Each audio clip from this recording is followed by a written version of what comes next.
Just to know that those are females because they don't have any horns. And friends, here on the left hand side there is a black rhinoceros. Here in this second clearing though, it's a little bit closer and a little bit easier to view. So we'll go ahead and make a quick stop for this animal here. And friends, you are more than welcome to take any photos and video that you'd like while we're out here on the reserve. Just make sure the cameras don't have any flash or external lighting and that they're out and ready to go because the animals are moving and so are we. So it's best to be ready for them wherever they may come. Now weighing it at around 3,000 pounds, that black rhino, we can identify it because of the shape of its mouth. Black rhinos have triangular shaped mouths that let them pick leaves off of trees, which is how they get their food.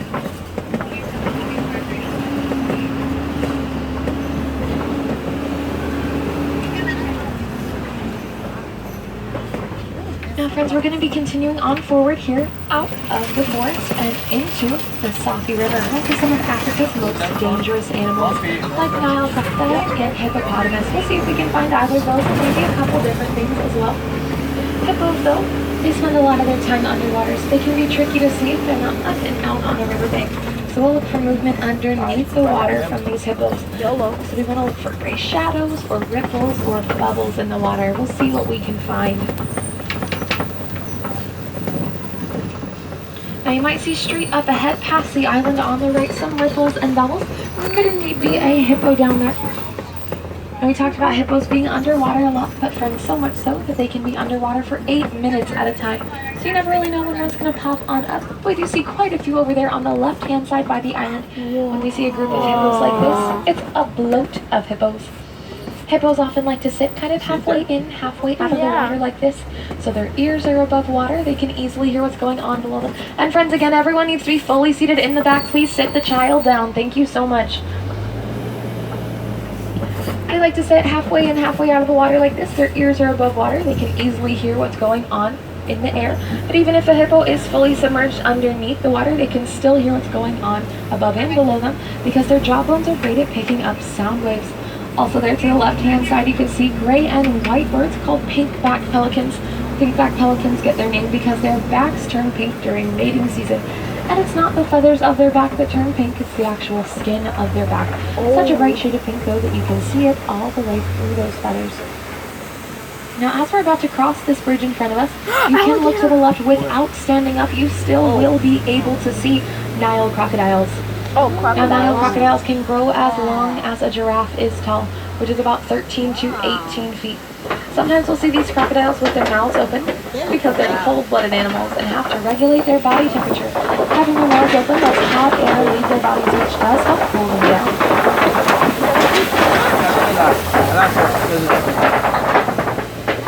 Here we are leaving the Safi River and making our way on over to the savannah.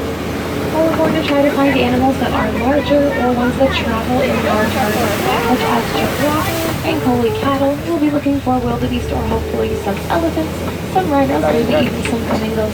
We'll see what we can find out here. These kinds of animals, though, they really like to live here on the savannah because it gives them wide open space to be able to migrate. Take a look here to the right-hand side past the bushes and you'll see a large brown leafless tree called a baobab tree. That baobab tree is a very important part of the savanna's ecosystem. So that baobab tree is sometimes called the upside down tree because, as we can see, its leafless branches do look like the roots of a tree. And by remaining leafless about 8 to 9 months out of the year, the baobab tree can conserve water very, very well. So animals here on the savanna, like elephants, can puncture it and get water from it. And because of this, it's also known as the tree of life. The tree of life. Now up here on the hill, we do have a pretty good view of the savannah and a preview of some of the different things we'll get to see while we're out here. I know up ahead I see some wildebeest, I see some Ankoli cattle, and we'll talk a little more in depth about each kind of animal as we get just a tad bit closer to them so we can actually see them really well as we talk about them. You might be able to catch a glimpse of those wildebeest though just out there to the right hand side. They're the grayish brownish animals in a herd. Wildebeest do typically travel in very large herds. The largest herd recorded was about 1.5 million wildebeest all traveling together. So when animals move in herds, it means that when one goes, the rest like to follow. We'll see that happen pretty often here on the savannah. And also up ahead to the right-hand side, you can see very large brown cows, some with white patches or white spots, but they have all got those massive, massive horns. These are Ankoli cattle.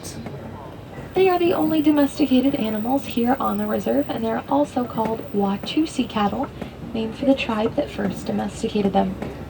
Now, as they are domesticated, in some parts of Africa, they're seen as a sign of wealth. So their farmers have to round them up at night and put them in a fenced-in area that keeps them away from predators. And this fenced-in area is called a boma, which means safe place. Even though we are still a little far away from them, you can still see those horns. They do look pretty heavy and hefty, but most of the space inside there is hollow. It's a honeycomb-like structure inside of those horns. Those horns, though, they contain blood vessels that circulate blood and keep the cattle cool when they get too warm. All in all, though, they only weigh around 10 pounds or so they don't weigh down the cattle's head too much. But they can grow to be, if you were to measure from tip to tip of the horns, up to 6 feet wide.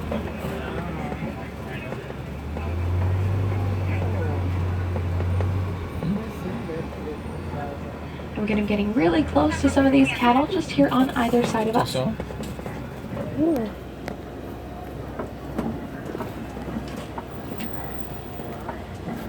Okay, for letting me know. I need to get good video. Now, if you take a look around, you might be seeing some large, lumpy brown mounds sticking out of the grass here on the savanna, like this one here to our right-hand side, and a couple more coming up on the left. These are termite mounds, and they're also an important part of the ecosystem here on the savanna. Termites will create them using mud, dung, and their own saliva, and they'll harden out here under the hot savanna sun, and they can become as tough as concrete. But what makes them an important part of the savanna's ecosystem is that animals out here, like rhinos and elephants, they love to use these termite mounds as scratching posts.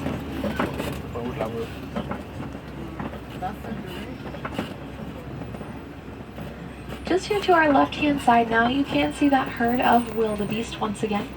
Wildebeest in Afrikaans translates to wild beast, and they get that name for the kind of scary look that's on their faces, but these creatures are actually quite calm and docile. Really only ever ferocious or wild if they feel threatened or frightened, but honestly, that's true of any animal. Yeah. Wildebeest also are a kind of antelope. A common trait among antelope here on the savanna is that when they rest or sleep, they'll do this in opposite directions of each other.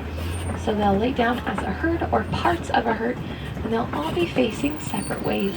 This is so that if something comes along in the night and they feel like they're going to be attacked, or they feel scared in any way, they can all protect each other by looking out for one another.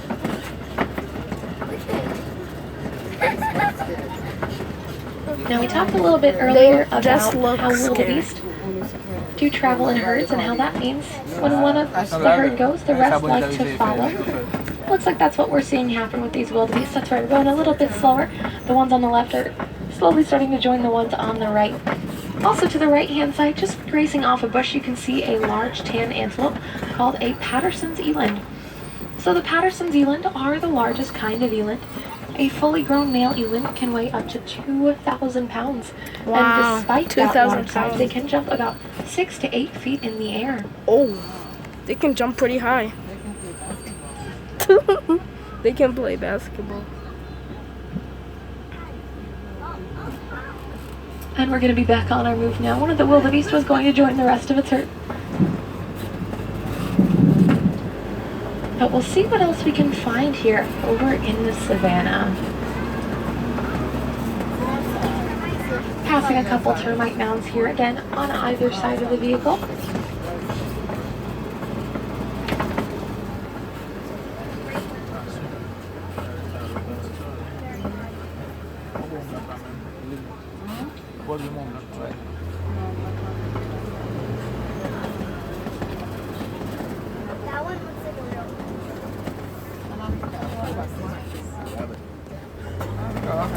Bunny! There was a And bunny. friends, coming up here to the left-hand side, we're going to be seeing some tall spotted creatures. I'm sure you know them. They are giraffe. And we're going to make a quick stop to take a look at these giraffe here to our left-hand side. When we see a whole big group of them here on the savanna like this, it's called a tower of giraffe. As we see them, try to take a look at those spots. You can see that the edges are very jagged instead of smooth, which tells us that the ones we see are Maasai giraffe.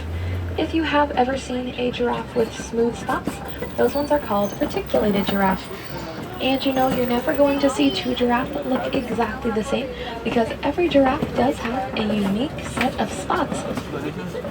They've also got two fuzzy knobs at the top of their heads that look like antlers or antenna of some kind. But they are neither of those things. They're actually called ossicones. When baby giraffe are born, the ossicones are made of cartilage and they lay flat. But over time, the ossicones start to stick up and they'll turn from cartilage into bone. We talked a little bit about the tongue of the giraffe when we were in the Ituri Forest by the Okapi. Again, around 18 inches long, so not only can they lick their own eyeballs, they can also get food from high places like trees.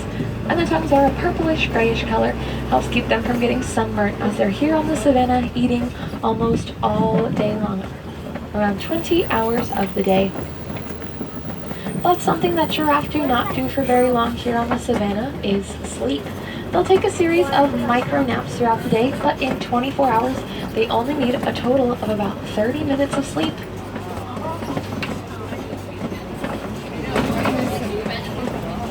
Micro nap. 30 minutes?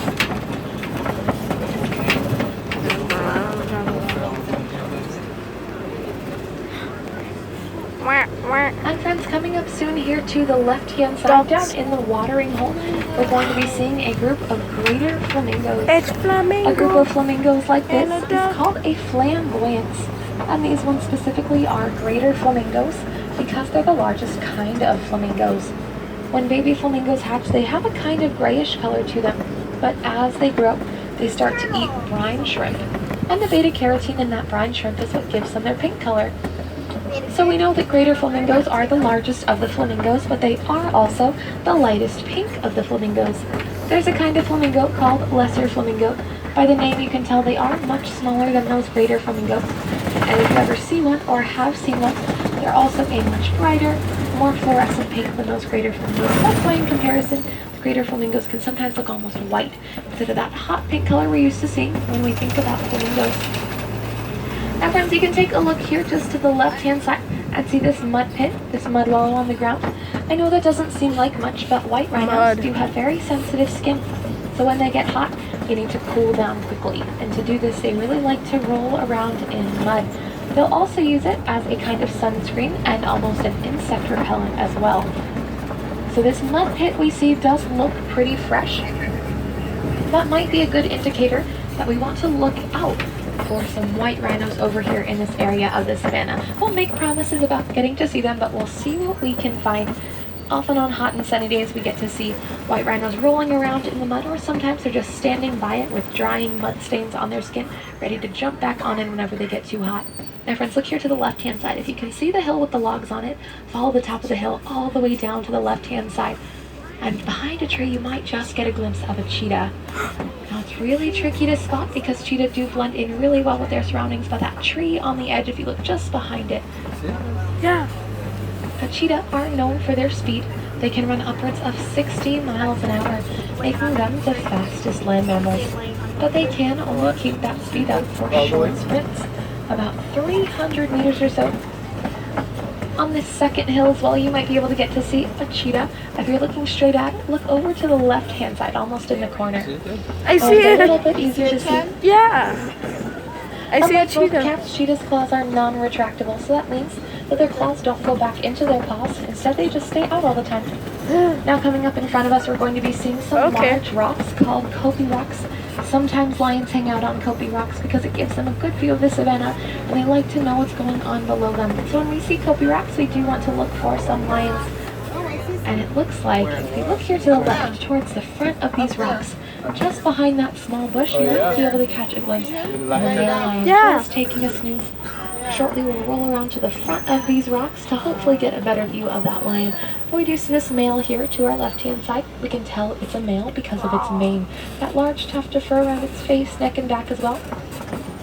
That mane can weigh anywhere from about 30 to 40 pounds, and the darker the color of the mane, the older the lion. We are also going to be seeing a couple of females on these rocks as well. So we see 3 lions total.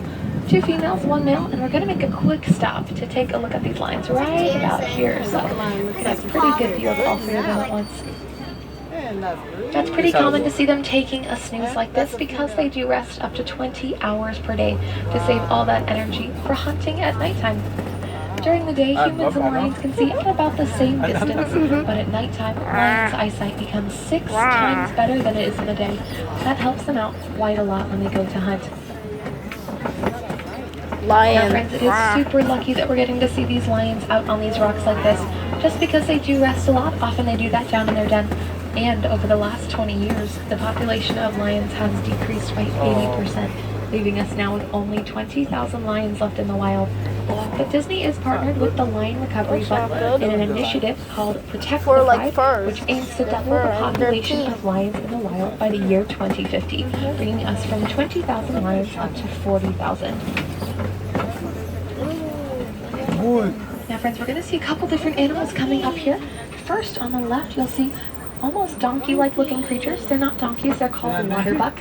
They like to hang around water, and their skin secretes this oily, sticky substance that makes them almost waterproof, and it makes them look wet all the time. Kind of just adding to that waterbuck name. We're also going to be seeing some white rhinos that we talked about a little earlier. If you remember seeing the black rhino in the Ituri forest, we could identify it by the shape of its mouth. You can do the same with white rhinos. White rhinos' mouths are long, wide, and flat, helps them graze grass here in the savannah, which is how they get their food. And you can also see on their skin those brown stains. That's just some mud drying. Looks like they were indeed rolling around in the mud a little earlier today. And you can look here on the right-hand side in the dirt, you'll see 2 bontebok, those small antelope, and in the grass, a nest of ostrich eggs. Ostrich eggs are actually super, super strong. So strong that a fully grown man could stand on one without it breaking. And a couple rhinos just here to either side of us.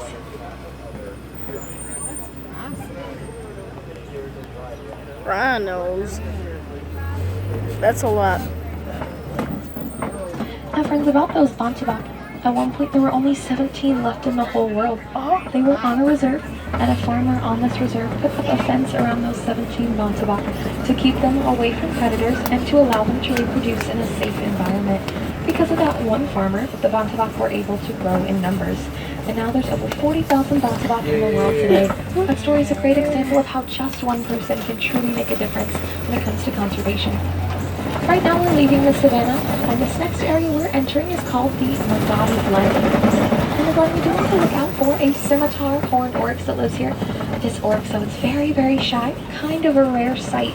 Honestly, I've never seen it closer to nighttime, but if we end up not seeing it today, I would definitely recommend looking up a picture of this oryx because it does look super cool.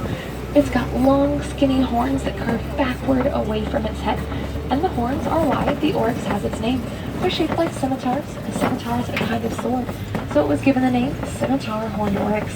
Scimitar Horned This Magadi Oryx. Glen is actually the newest area of the reserve, provided to us by donations from the Disney Conservation Fund. So friends, if any of you have ever donated to the Disney Conservation Fund, all of us at Kilimanjaro Safaris would like to thank you because this area came from the help of you. If you're interested in donating to the Disney Conservation Fund, it's super easy, especially at Animal Kingdom. At any merchandise location, you can round up to the nearest dollar of your purchase. You can add $1 to your purchase. Or if you're not purchasing anything, you can go right up to the counter and tell them you would like to donate. The Conservation Fund goes to help so many different animals, some of which we find here on the safari, like rhinos and elephants and other animals as well. Sharks, butterflies, coral reef, tigers, just to name a few.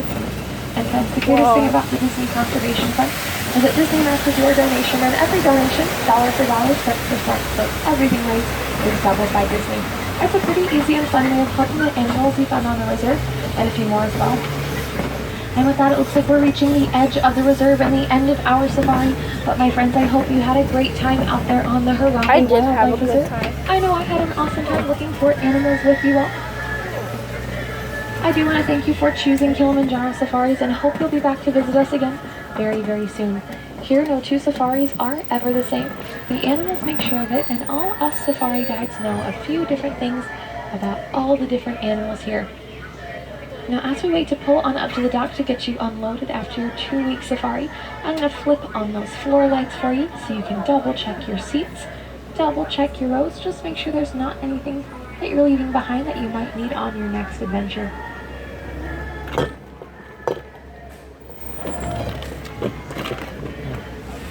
That was great.